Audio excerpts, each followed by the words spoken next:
We're here with Jacob Bynum of Rifles Only at SHOT Show 2018.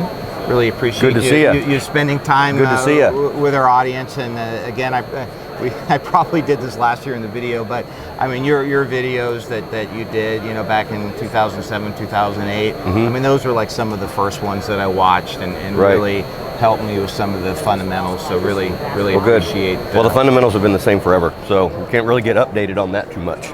Well, I mean, so let's talk about fundamentals. I mean, you've got a lot of folks that are getting into the sport, and of course, there's no shortage of stuff out there. Right. Some folks might even get confused. I mean, there's probably even some misinformation out there.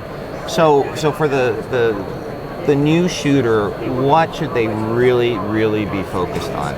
That is a really good question. I always say whenever we're doing a class out at Rifles Only that the absolute best source of information for long-range shooting is the internet.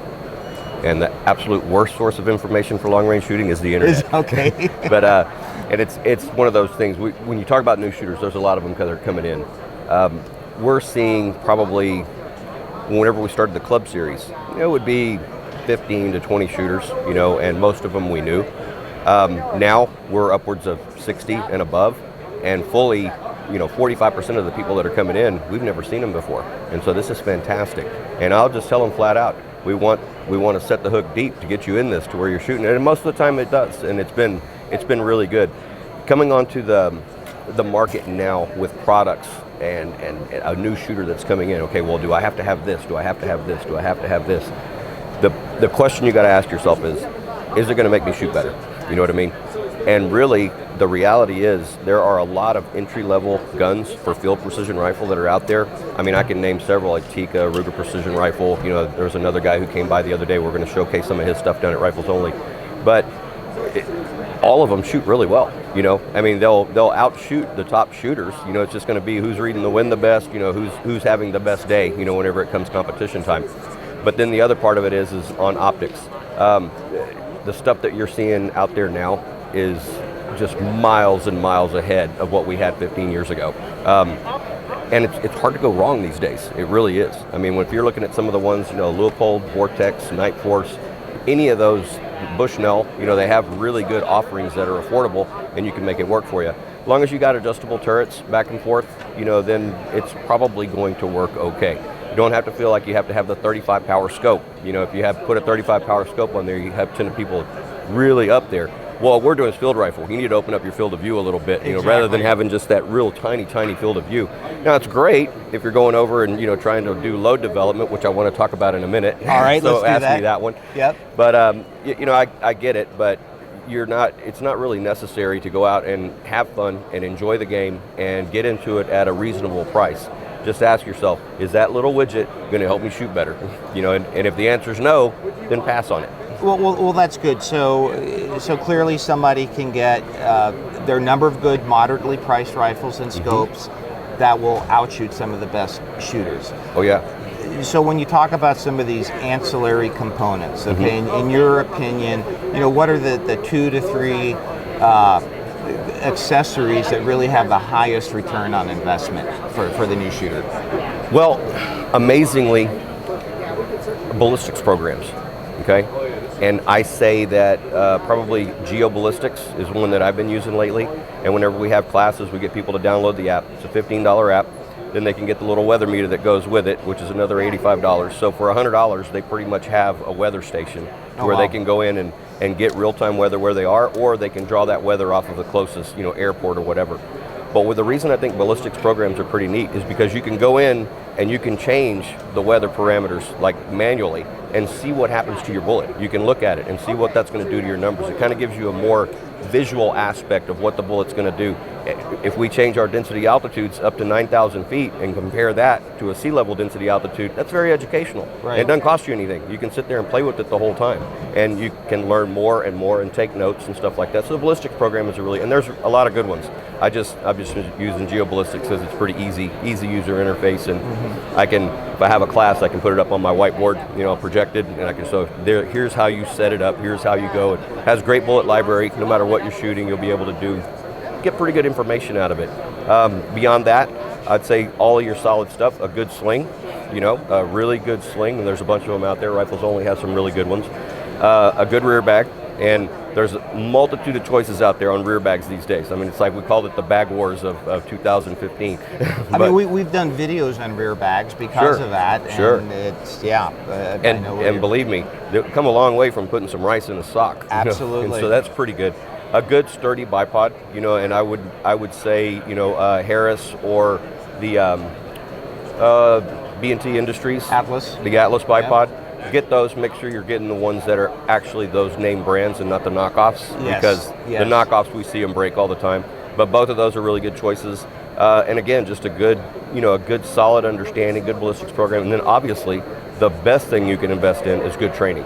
Yes. Yeah, okay. Because why go and learn all that stuff on your own whenever you can come spend some concentrated time and it just puts you miles ahead.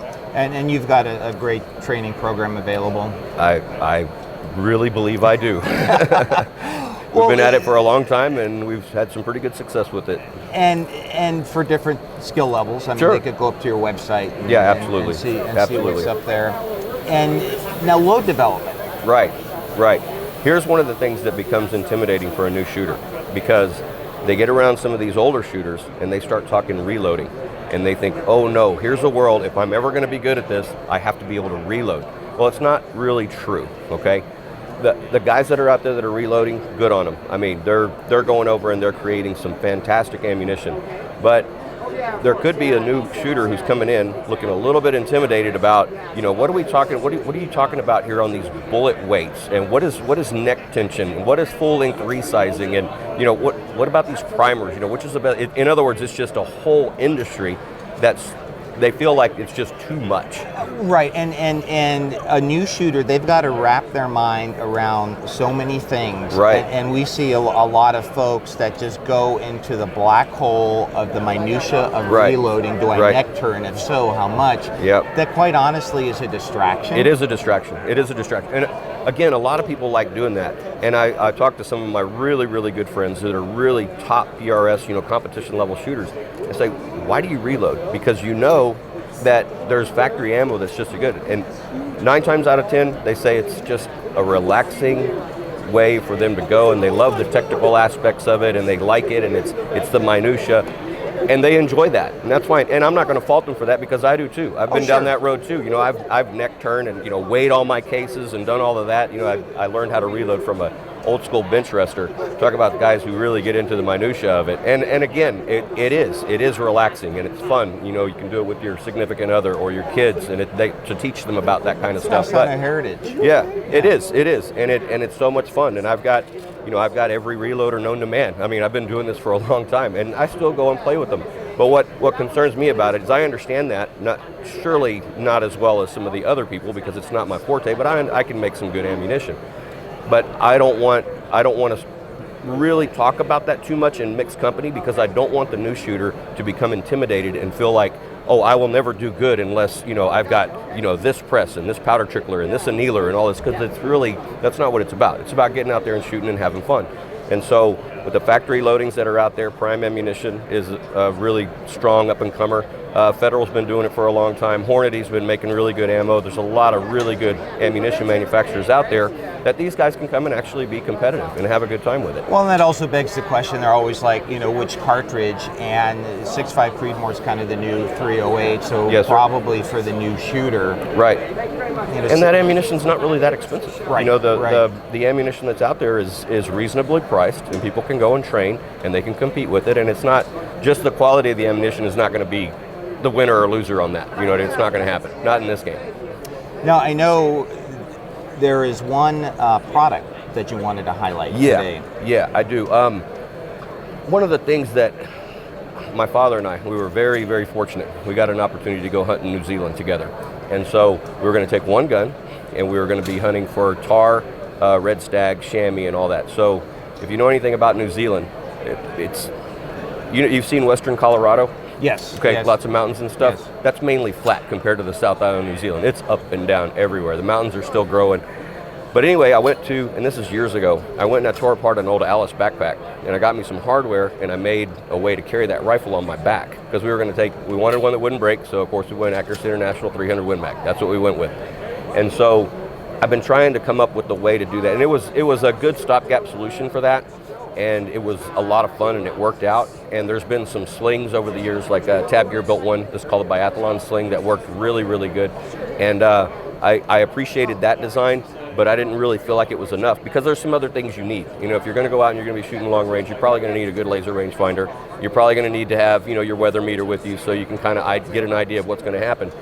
But I didn't want me to make the decision for what this guy was going to need. In other words, I wanted it to be modular. If he wanted a laser rangefinder case, fine, he can put it on there with a malice clip. If he needs a suppressor pouch, if he needs a shooting mat, in other words, you can mix it up and put what you need for that particular task. Right. Are you in a competition? Do you need to carry 80 rounds? Fine, no problem. Grab up one of the bags, molly strip it on there, put your ammo in there, have another place to put your spent cases, and you could change it. If you're going to be competing one weekend, you're going to need a certain set of tools. And then the next weekend you're going to go hunting, you're probably going to need a different set of tools. But if you just have one way to do it, you kind of get thrown out there, you know. So we made it very modular, so you can put anything on it that you need to put on it, and everything you need, but nothing you don't. There's been some other, you know, backpack scabbards and stuff like that. Burl stock comes to mind, and what a quality piece of gear. I mean, that you look at that and it's absolute art. You know, that pack is beautiful. My problem with it is, I have a tendency to be like a little squirrel. So if I have a pocket, I'm going to find something to put in it. You know what I mean? And so the next thing you know, I've got carrying a bunch of stuff I don't really need. And then I get angry at myself later and say, oh, well, it's just your personality. Just live with it. You know? Just check out my backpack. Yeah, exactly. Exactly. So folks now are the audience is lathered up now. Okay. Let's see the. Let's take a look at it. Yeah, all right. Let's take. Okay. So backpack rifle carrier. It's got the backpack straps on here. They're padded and they're adjustable. So if you're out in the summertime and you're not really wearing heavy clothing, you can pull them up nice and tight. But if it's in the winter and you have on heavy clothing, you can let them out a little bit just to give yourself a little bit of room. This back here is padded and it's got some little vent type areas on the side of it, but it also has a hard plastic on the inside, so the bolt of your rifle is not going to dig into your back. So chiropractor approved. Chiropractor approved, absolutely. Now on the front, this is where the beauty of it is. With all of these molly straps, you're able to put on here what you need to put on here. Yeah, you need a laser rangefinder case, you need another ammo bag to go on there, you need to put anything that you need, any suppressor pouch, you can put it on there, take it on and off as needed. If you're going to go hunting and you need, you know, laser rangefinder, weather meter, one box of ammo, you can just put that on here for that. Next time you're going to go out and you're going to go competition shooting, you'll need all that same stuff, but you might need more ammo, so you're able to put in more ammo pouches on here. In other words, you can put what you need to put for that particular job that day. And so what do these retail for? The base unit here. Okay. Let me get with Lisa on there. I think it's around $230, but my wife made a brilliant decision a long time ago never to let me handle money. So, well, folks, it'll be on the. It'll be on the website. Okay, yeah, it'll be on the website. So they can go to the website and right. then they could order any of the ancillary any of the ancillary stuff components. That they need. Now the way that the rifle is held, and this one is what we call our hunter model. It's got we used one of GA Precision's 300 Win Mags to show it here at the show. And these guns are pretty thick, but we have these with the straps to hold in your rifle, and these straps can move anywhere. If you want to grab the rifle right here, you want to grab the rifle right here, you can put them anywhere you need to put them, but the rifle's going to be held securely in there. Again, we call this the hunter model, so we can put the straps anywhere we need to, and I like this one a little bit better than the other one, but that's just a personal preference. But whenever you put your rifle in here, you put it on your back, off you go. Right, and the stuff that you would normally carry in a backpack, of course, you could you would put on the pouches here, so exactly. it replaces the exactly the backpack. And then whenever you put it on, Lisa was wearing it around the booth the other day. She said she had it on for about a half hour. She said she kind of forgot it was there, because it really does distribute the weight well, and it's very, very helpful whenever you're having to walk from place to place and kind of get your hands free and let the backpack do the work. Well, I'd be happy to test this configuration for the next year and let you know what I think. Just let me know. I appreciate that. I appreciate that. If you want to set this over here, we've got another one. All right. All right. So this one is pretty much the same thing. Okay. With a little exception. This one, you kind of put your scope into here. Okay. And this kind of gives you some protection for your scope. Now this one's more for, you know, the heavy field rifles because they're a little bit bigger, because it doesn't have the internal straps in here. Doesn't really need it, because whenever this comes down on this side, it kind of goes around the trigger guard of your scope, and so it holds it securely, of your rifle, so it holds it securely. Again, this one had a little pouch on here, but it still has the MOLLE all over it, all kinds of real estate to put the extra stuff that you need. And then the adjustable straps here and everything. Mm-hmm. Well, I know, these are only a couple of many products you have on your website. So the folks in the audience, they can learn about this and many of the other products they saw on the table by going to riflesonly.com. Riflesonly.com. Excellent. Excellent. Well, Jacob, we really appreciate you spending some time with us. I always enjoy seeing you guys out here. Excellent. Well, best of luck at SHOT Show 2018. Thank you, sir.